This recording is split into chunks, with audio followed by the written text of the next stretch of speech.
Tideti nga bigat kakabsat, kaya't kung ituloy tayo, maudi nga Domingo. Ti lesson nga ti paulo na the blessings of suffering. Everybody say that together? Praise God. Hanlang nga suffering, no diket blessing. Yamu tayo kakabsat, blessing is the absence of suffering. But I want you to realize that sufferings are blessings as well. Di kahit nga sawon ti blessing, positive result. Anot meaning ti blessing? Everybody say together, what is blessing? Positive result. So no gapo kadagitoy nga sagsagabaan ket ibunga na tinapintas nga resulta, suffering becomes a blessing to us. Okay? Now, there are many forms of suffering. At dati ko na tayo nga pain, emotional pain, physical pain, kanda dumapay nga pain that we experience like in the family. Di pa nagsagaba, wano suffering hanga na samit. Correct? Correct? Sino't gusto na tagsagaba? Awan.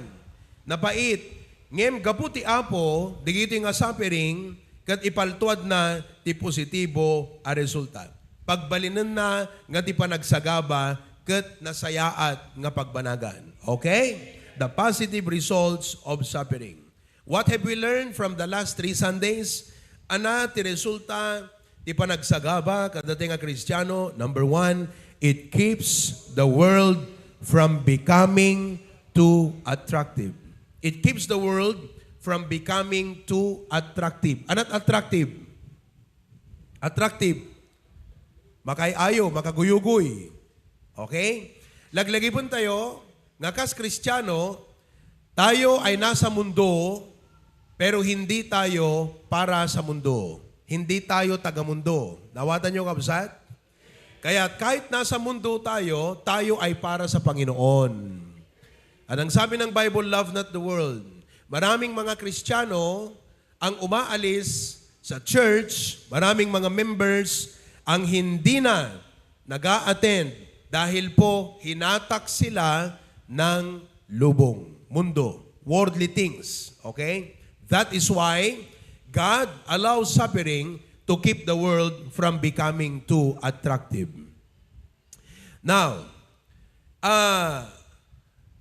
what suffering does, ang ginagawa ng suffering sa atin mga kapatid, is it makes our life uncomfortable so that suffering redirects our focus.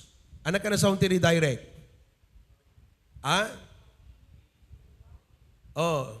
Ibawing na, DJ focus tayo.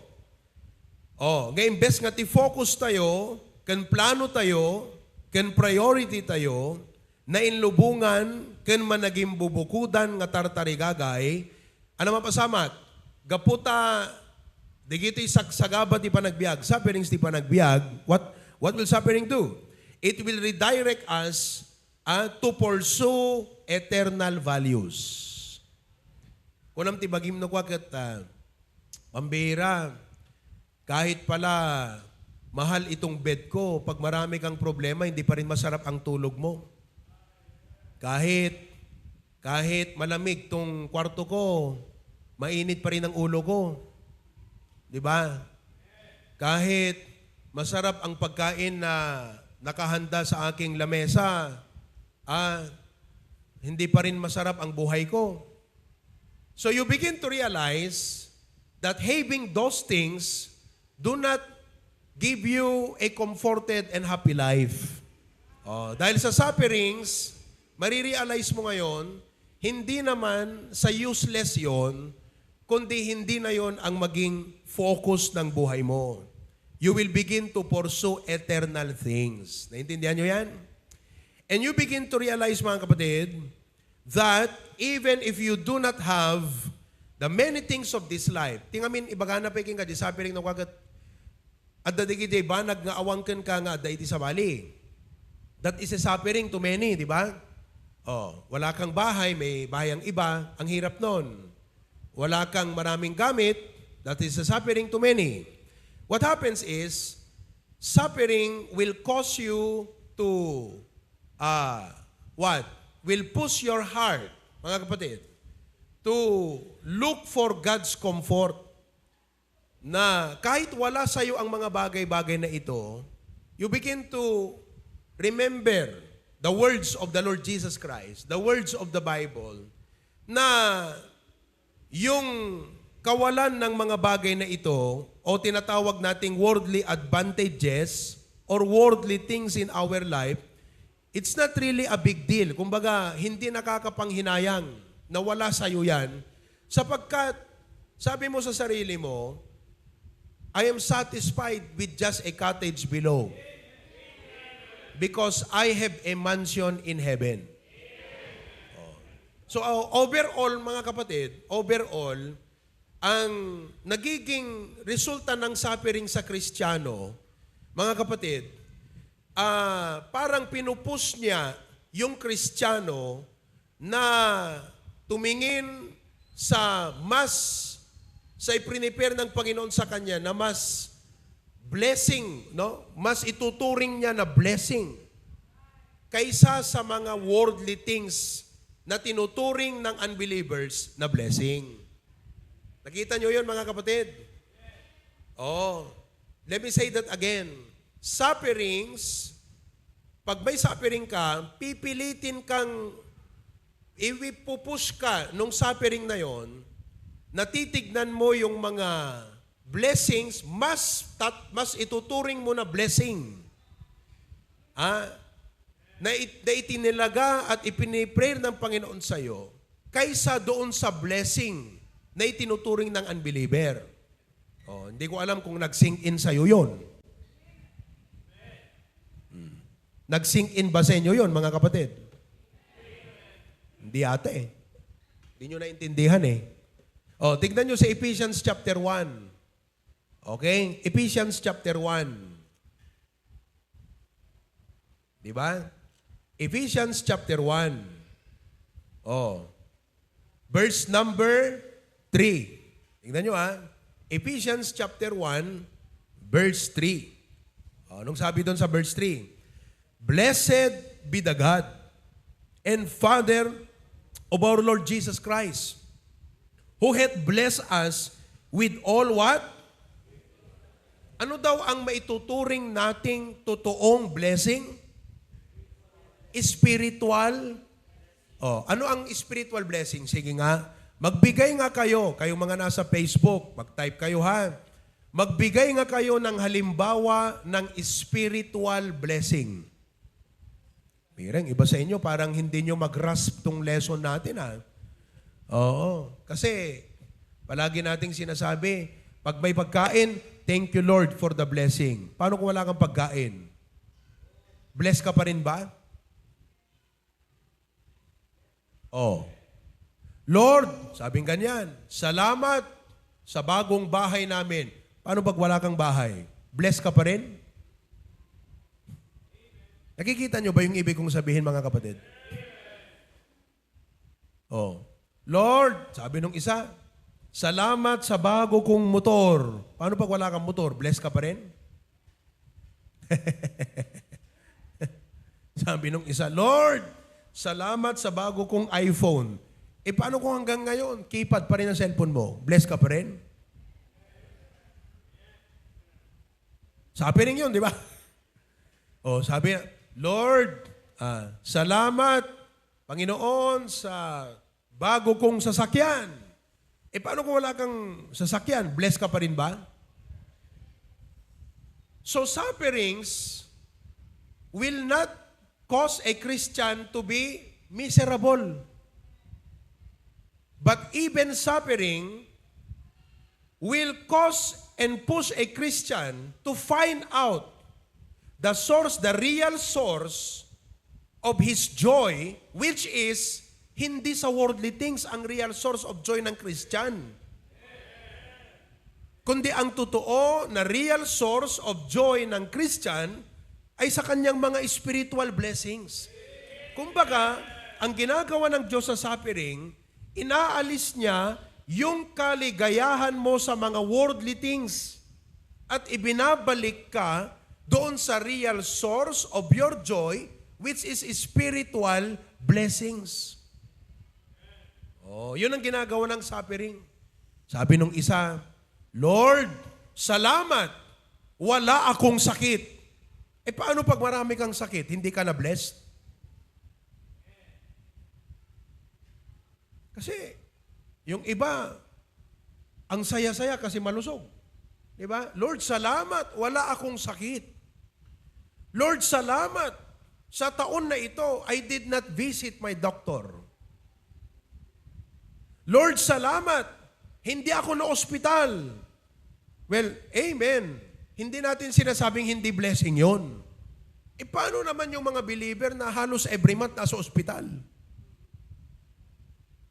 Paano naman yung mga kapatiran na, mga kapatid, malala ang sakit? Hindi na ba bless yun? Ibig sabihin, masaya lang tayo pag wala tayong sakit? Hindi na ba tayo pwedeng maging masaya pag may sakit? So ang dapat ma-realize nyo dito mga kapatid, na hindi lang dapat tayo masaya, nagpupuri sa Diyos, umupunta sa church, naglilingkod sa Kanya dahil everything is going well. But even God allows suffering para ma-realize nating Kristiyano na hindi sa kalusugan ang ating pinakapangunahing source of joy, hindi sa mga worldly possession ang real source of joy, kundi ang real source of joy at happiness natin ay yung ating spiritual blessing. Kaya nga, basahin natin muli, Ephesians 1:3. Tingnan niyo, Ephesians 1:3. Anong sabi? Everybody read. Blessed be the God and Father of our Lord Jesus Christ, who hath with all in what? Oh. Kita nyo yan mga kapatid? So, suffering will cause us to look deeper. Teka. Bakit itong suffering na ito parang miserable ang buhay ko? Sabi ng Bible, dapat hindi miserable ang Kristiyano. Diba? Bakit parang I feel discouraged? I should not be discouraged. I feel down. I should not be. So, you begin to ponder and realize na, Lord God, salamat. Because through this suffering, you are redirecting my affection to the real source of my joy, na hindi pala itong mga worldly things ang nakakapagbigay ng totoong kagalakan sa akin, kundi ikaw, ang langit na ipinagkaloob mo, ang banal na Espiritu, ang Biblia, ang church, ang lahat na ito sapat na blessing sa akin. At hindi lamang sa mga worldly possessions na ito. Oh, naintindihan nyo ba yon mga kapatid? Nag-sink in ba sa inyo? Nag-sink in ba? Ha? Amen ba? Oh, kita mo yan. Number 2. So, before we go to number 2, ito ngayon, dahil sa suffering mo, ang resulta, nag-cause sa'yo ng kakaibang kagalakan dahil binalikan mo yung how blessed you are even without these things. Kung yun ang naging resulta ng suffering sa'yo. Okay? Kung ang naging resulta ng suffering sa'yo, tumingin ka forward at sinabi mo, Panginoon, salamat. That though mapait ang aking pinagdadaanan ngayon, meron kang inihanda na great glory in heaven for me. At kung yun ang nagkaroon ng sense, ano ba yung meaningful? Ano ba yung meaningful sa Tagalog? Naging makahulugan sa iyo ang langit dahil sa suffering mo. Naging makahulugan sa iyo ang Biblia dahil sa suffering mo. Naging makahulugan sa iyo ang banal na Espiritu. Naging makahulugan sa iyo ang panalangin dahil sa mga suffering na Wala nang kwenta sa iyo yung mga bagay na yan. Ito na yung naging makahulugan sa iyo. Mga kapatid, naging blessing ang suffering sa iyo. Oh, nakita nyo na? Ngayon, naging makahulugan na ba sa iyo ang mga bagay na ito? Sapagkat pag hindi, baka naman ang makahulugan lang sa iyo pera. Ang mahalaga lang sa iyo, ari-arian. Wala namang masama. Sapagkat God is the giver of these things. Pero kahit pinagkalooban ka niyan, dapat pa rin sa'yo ang makabuluhan, makahulugan at mahalaga ay mga bagay ng langit, mga bagay ng Biblia, mga bagay ng pananampalataya, mga kaluluwa, ang pananampalataya, ang paglilingkod sa Diyos, doon pa rin. Doon ka pa rin. Hindi yung pinagpala ka na, kinalimutan mo na lahat yan. Sabi ng Diyos, teka. Kinalimutan mo na ako, kinalimutan mo na ang prayer, kinalimutan mo na ang lahat ng ito. Kasi mundo na ang naging mahalaga sa'yo. Pera na, ari-arian na, trabaho na, sweldo na, sahod na. Sabi ng Diyos, teka. Alisin nga natin yan pandalian. Let's remove those things in your life para bumalik ang loob mo dito sa mga bagay na ito. Oh. Kaya kung bumalik ang loob mo sa Panginoon, sa paglingkod, sa Biblia, sa panalangin, tuwang-tuwa ang Diyos. At pwede niya namang ipagkaloob uli sa iyo ang mga bagay na yon, pero yung puso mo, hindi na apektado dyan. Kasi ang puso mo, sa Panginoon na. Oh. Kita nyo mga kapatid? Nakita nyo na? I hope nag-sink in na yun sa atin, ha? Amen ba? Mira, hindi man lang kayo maka-amen. Mabira, ang tamis ng message na yun, ha? Amen ba? Mira. Amen ba, mga men? Ang sarap nun, di ba? Grabe. Number two. Ano yung positive result ng suffering? It makes us what? More dependent on God. Ano ang nagagawa ng suffering sa atin? Okay, ganito yan. Suffering will reveal our human limitation. Amen? Ang suffering, okay, ipapakita niya sa'yo na of your human limitation. Oh. Anong ibig sabihin ng human limitation? May hangganan ka. Meron kang hindi na magagawa. And for that reason, what do? You take refuge on God. Agpaarayat ka ti Apo. Oh, agpasaranay ka kingkwana. So it makes you more dependent upon the Lord. Ang sabi na Acts 17:28, for in Him we live and move and have our being, as certain also of your own poets, for we are all His offsprings.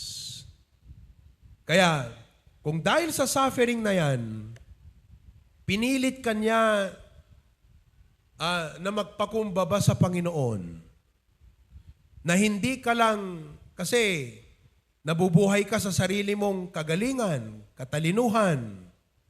Naintindihan po ninyo?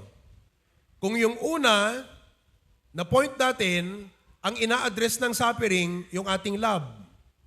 Dito naman, ang ina-address ng suffering, yung ating trust and dependence on God.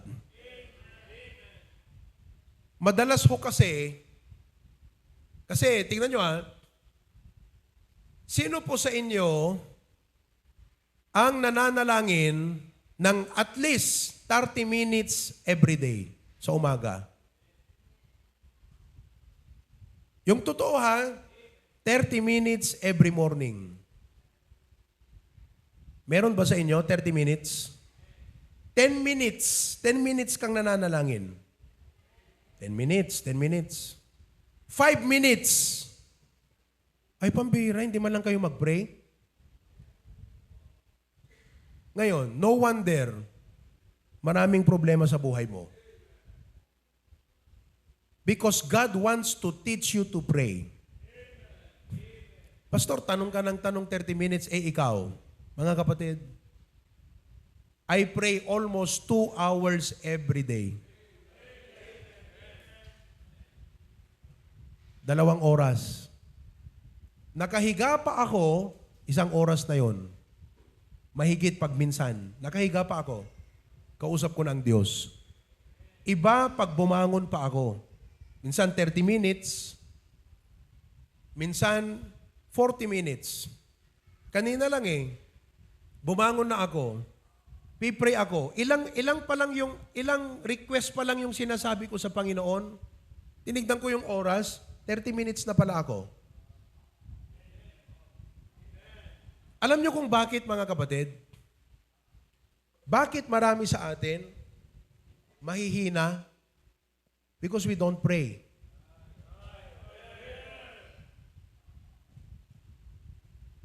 Isipin nyo as a pastor, if we have about 300 or 400 members, aside from my family, kung meron tayong 300, 400 na members, lahat po yan, concern ko na ipag-pray.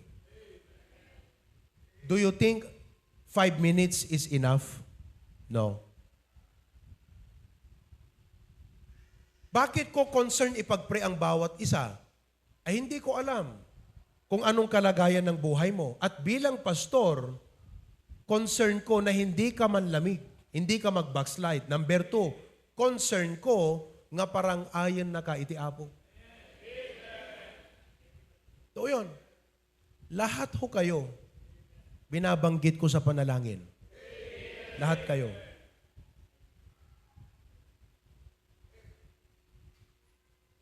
Lahat kayo.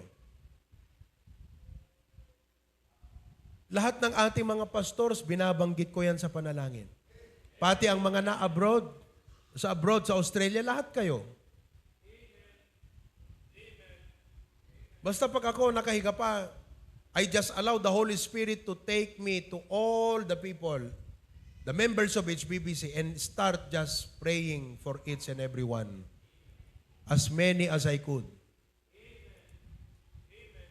Lahat din ng mga members na sakit sa ulo, pinapanalangin ko kayo.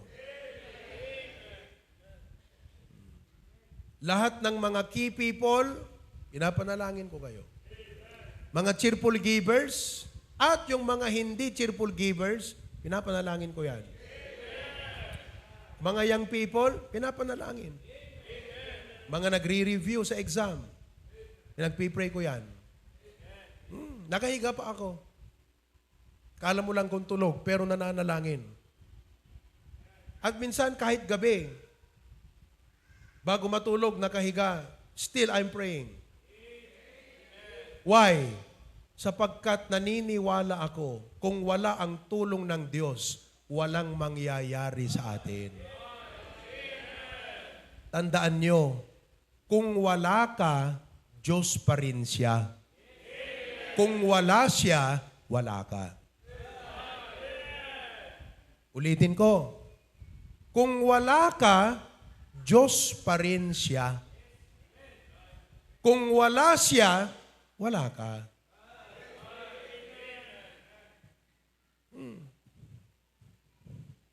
Lahat ng mga members, pag pinag-pray kita, related sa family mo, kasali yan. Trabaho mo o negosyo mo, kinakausap ko ang Panginoon tungkol dyan. Yung Christian life mo, yung giving mo, lahat yan. Sinasabi ko sa Panginoon yan. Oh, pag pinag-pray ko, limbawa, Lord, tulungan mo si Tito Jerry na taga-Batak. Ako'y nakagalak, Lord, every Sunday nandyan. Sabi ko, Panginoon, hasapay tahan na dumteng ti kanito nga maumada nga umay magigimong. Gapot ka adayuna. Oh. Kaya pag nakikita ko ang mga pamilya na galing Batak, answered prayer sa akin lagi yan .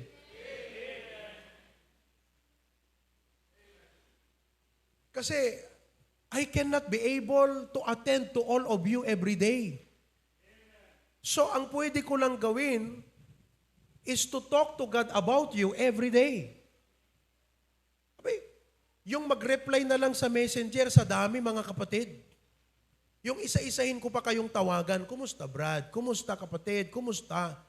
Counseling, giving 10 minutes. Parang ikaw yung doktor na nandyan ng pasyente, 1,000. Matatapos mo ba yun ng isang araw? Ang pastor, ganun ako Ganun ang puso na binigyan ng Lord sa akin. Shepherd. To look after the sheep. To look after. Kung meron kang 10 baboy, napapansin mo yan kung may sakit na yung isa. Pati yung mga members na matagal lang hindi nag-a-attend, pinag-pray-pray ko din yan. Yung mga backslidden, yung mga may pagka-rebelding miyembro, pinay-pray ko rin yan. Oh. Yung mga membrong umalis, pinag-pray-pray ko rin yan. Minsan nga, tinuruan ako ng Panginoon habang pinag-pray ko yung mga members na wala na dito. Sabi ko, Lord, instead of praying that you punish them, I pray that you bless them. Tinuruan ako ng Panginoon yan.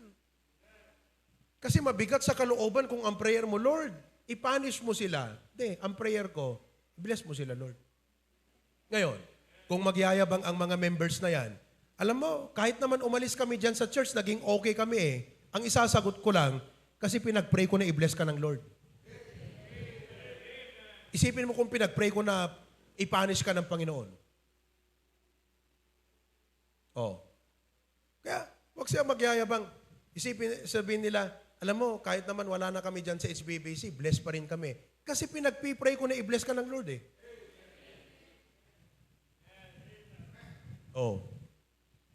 Mga kapatid, sasabihin ko sa inyo, makapangyarihan ang panalangin.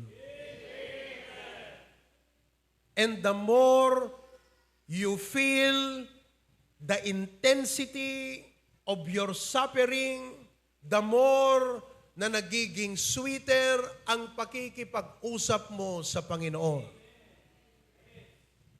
Kaya kung dahil sa mga kabigatan at sufferings na ito, it drives you to your knees to come to God and beg Him for blessing, for mercy, for His strength, then the suffering is a blessing to you because it made you more dependent on God.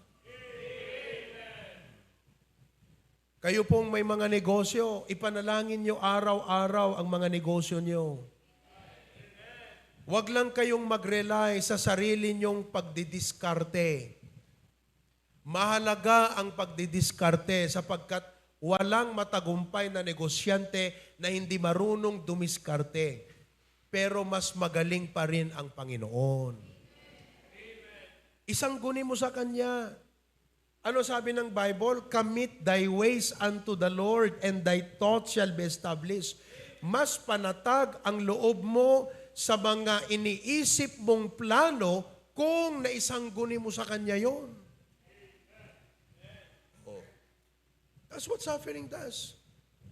That is why, mga kapatid, hindi sapat yung 2 oras na panalangin ko these days.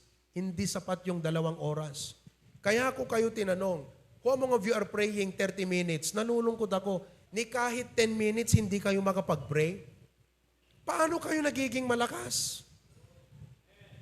Pangalalan nyo, pigsayo tinal daw kakabsat. I wonder, saan kayo kumukuha ng lakas? Sa Facebook? Dapat sa Kanya kayo kumuha ng lakas. Kasi sabi ng Bible, I can do all things through Christ which strengtheneth me. Gasam deta kakabsat. Kas ama nalaga ka ti panangisakad, ti pamilya. Kasapulam ni Apo Diyos. That's why you have to pray. Halimbawa sa engineer. Engineer, ilan ang projects mo? Ngayon. 5? Alam mo papaano niya naitataguyod ang 5 proyekto? Prayer. Isipin mo, 5 ang projects mo. Spendan mo ng 5 minutes kada project sa prayer. Halimbawa, magbigay ka ng isang location ng project mo. Highway. Barangay. Ganito. Panginoon, itong project ko sa Barangay 13. Ilan ang nagtatrabaho doon? 15, Lord. Tulungan mo sila. Hindi ko man palaging namamanmanan. Pero Panginoon, please, kayo po ang bahala na magpaalala sa kanila na gawin nila ang tama, Panginoon. I feel so burdened with 5 projects thinking of almost 100 people working. Lord, without you, how can I be able to supervise all of this? Bawat project, 5 minutes. Isa-isain mong pangalan yan, yung foreman dyan, Panginoon. Pagkatapos yung project na yun, lumipat ka na naman ng project. Kausap mo lang ang Panginoon. Sabihin ko sa'yo, projects pa lang, 25 minutes ka na. O yung family mo, ilan ang anak mo? 3. Ilan ang asawa mo? Siyempre, isa lang. 5 minutes bawat isa yan. Ilan yun? 20 minutes. Mga kapatid, family at career pa lang, 1 oras ka na. Tapos, tinanong ko kayo, sinong nakakapag-pray ng 30 minutes? Wala. 10 minutes, tatlong nagtaas. 5 minutes, nag-pray ka. Lord, benisyon na nagbuwan. Paano ka nagiging malakas, kapatid? Paano ka nagtatagumpay sa buhay mo? Kasi ang alam kong susi sa tagumpay, prayer. Ang alam kong susi sa maligayang buhay, prayer. Ang alam kong susi sa buhay na pinagpala, prayer. 5 minutes ka nagpipray? Paano ka pinagpapala? Paano ka nagiging malakas at matagumpay? That's why I have to pray 2 hours every day. Kung maaari, yung buong half day, prayer lang yun eh. Para bawat isa sa inyo, talagang napipray ko yan ng isa-isa.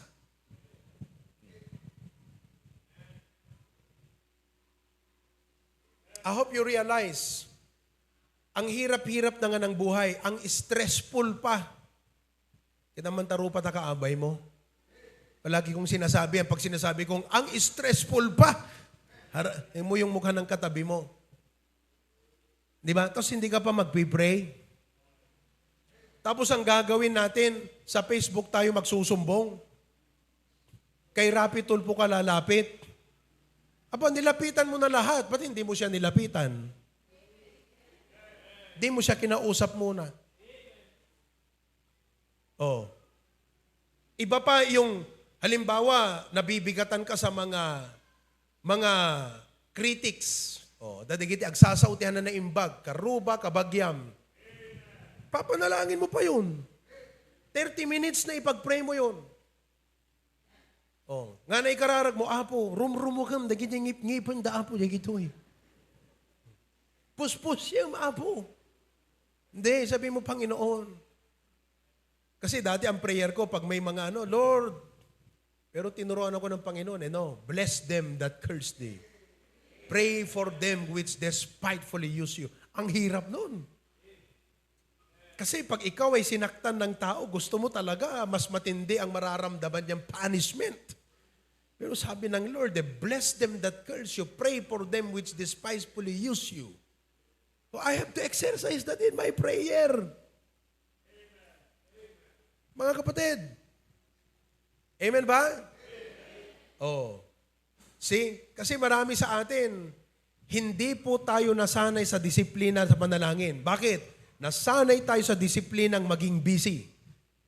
Ang mind natin, nagpipray pero nagtatrabaho na tayo. Take some time. Lagi ko ngang sinasabi Ito, tignan yung ating Panginoong Jesus. Tignan nyo Noong isang umaga, nandun yung mga may sakit para magpagaling. Nandun sila. Nandun yung mga tao para makinig. Nandun sila, ang dami-dami. Alam mong ginawa ng ating Panginoon? Iniwan niya sila. And He went to a wilderness to pray. Akalain mo yun? Yung nandito na kayo lahat, tapos bibigla ko kayong iiwan, punta ako dyan sa taas, magpipray. Siyempre, ano na kayang gagawin natin, di ba? Iniwan niya sila. Tanong, bakit siya nagpray? Wala ba siyang power to heal the sick? Wala ba siyang talino na turuan yung mga makikinig? Diyos po ang Panginoon. Bakit ginawa ng Panginoon yon? para ipakita ang ehemplo sa atin. Na bagamat siya Diyos, siya ay tao, na hindi mo kayang pasanin ang lahat ng mga burdens na yan hanggat hindi mo muna kinakausap ang Ama. Oh. Are you following? Isang gabi. Tignan nyo, isang gabi, magdamag ang Panginoon na nalangin. Magdamag. Overnight. Tapos, that morning, kinaumagahan, doon na siya pumili ng kanyang mga disipulo. Anong pinapakita ng Panginoon sa atin doon? Wala ba siyang all-knowing wisdom na piliin yung kanyang mga disipulo? Wala ho ba? Meron. All-knowing siya. God siya. Pero anong pinapakita ng Panginoon? Na sa bawat gagawin mong pagdidesisyon sa buhay, panalangin ang gagawin mo muna. Overnight, magdamag, nag-pray ang Lord. Hindi ko alam kung anong sinabi niya sa prayer niya. Pero magdamag. At kinaumagahan, doon na siya pumili ng kanyang mga disipulo. Palagay ko, talagang pinaliguan niya, niluto niya sa panalangin yung desisyong gagawin niya. Ilan ho sa inyo, niluluto niyo sa panalangin ang mga desisyong ginagawa niyo? Yung iba, pag mag-abroad, basta naisip na lang mag-abroad, go, ni hindi man lang niluto sa panalangin. Hindi man lang hinanap ang kalooban ng Diyos. Sapat na sa kanya yung minsan siya nag-pray, basta all the way, okay na. Hindi po eh. Kung totoo yun, bakit kailangan pang magdamag, mag-pray ang Lord?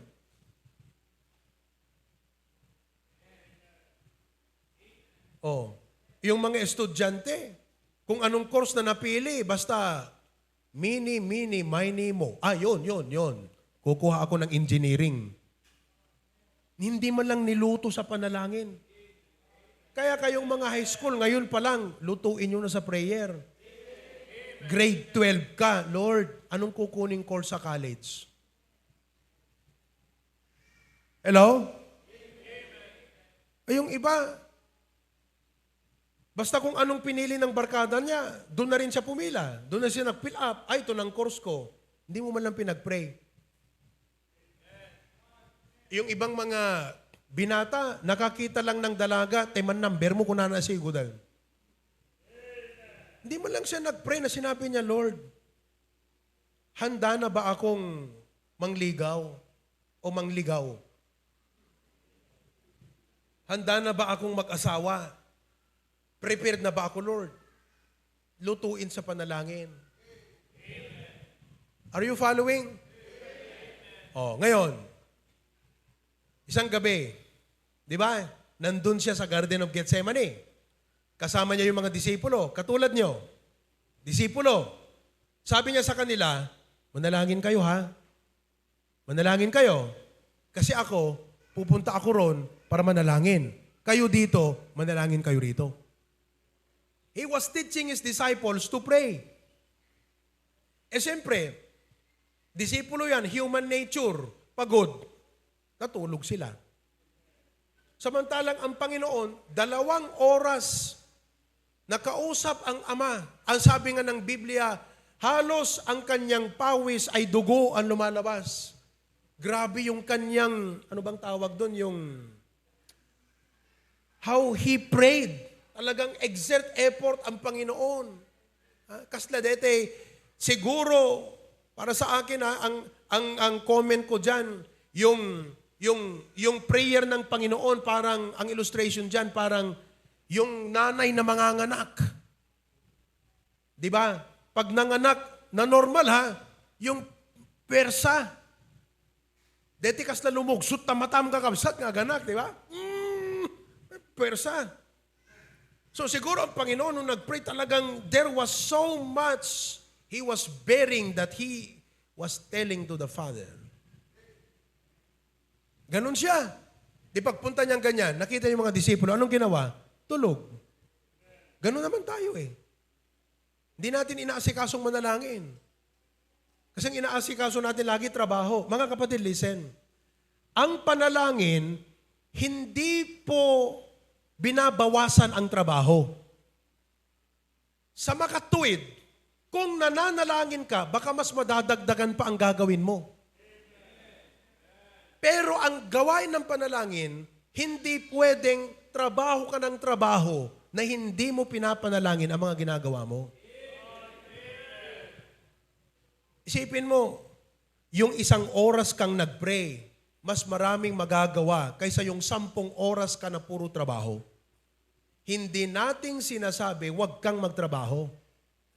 Ang ibig lang nating sabihin, kung gusto mong mas maraming resulta ang ginagawa mo, ipanalangin mo kasi ang mga ginagawa mo.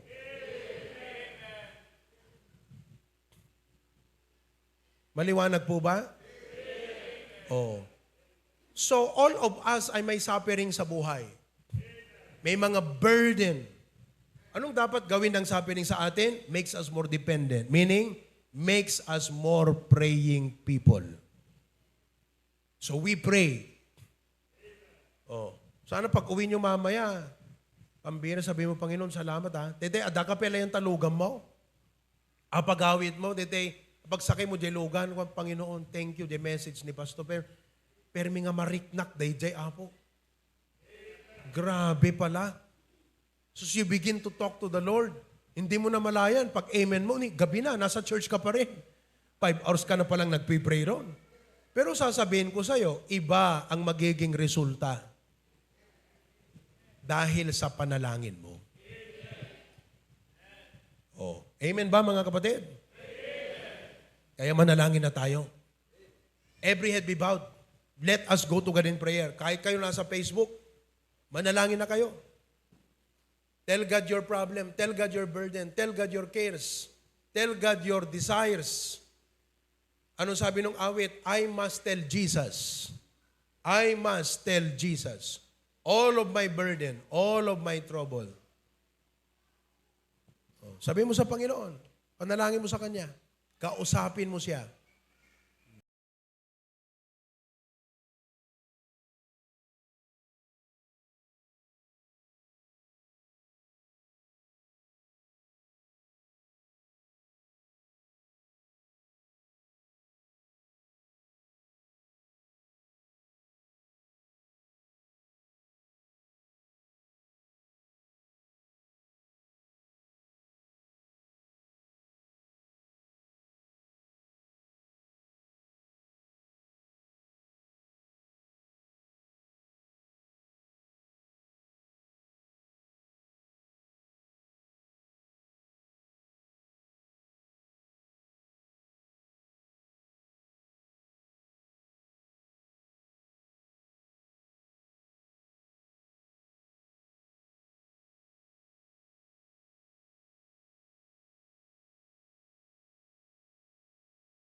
Dear God, thank you so much for our lesson this morning. Napakagandang paalala sa amin, O Diyos, that this world will never be a comfortable place to live in. Sometimes it can give us the physical comforts, but there is nothing like the comfort that you can give to us. Thank you that through sufferings, you address our issue of love. Instead of loving the world, we begin to love you and the things about you, dear God. And thank you for addressing our issue of trust and dependence upon you. Prayer is the key, dear God. If all of us will pray more, we will see greater results in everything that we are doing. And I can say, dear Lord, that the very success and victory and fruitfulness of the leadership and the HBBC family is due to the prayers of your people, dear God. And I pray that more and more of us will become engaged in praying. Hindi po sa kinakailangan naming maabot ang 1 oras o 2 oras kada umagang manalangin. But God, we realize the intensity of our job, our works, our burdens, and our care, love, and concern for our families. We love them so much that we pray the best for them, for our children, for our family. That's why, dear God, I pray that you will teach us to pray. Teach us to pray, dear Lord. Maraming salamat for our Sunday school lesson. Bless as we move to our next service in Jesus' name. Amen and amen.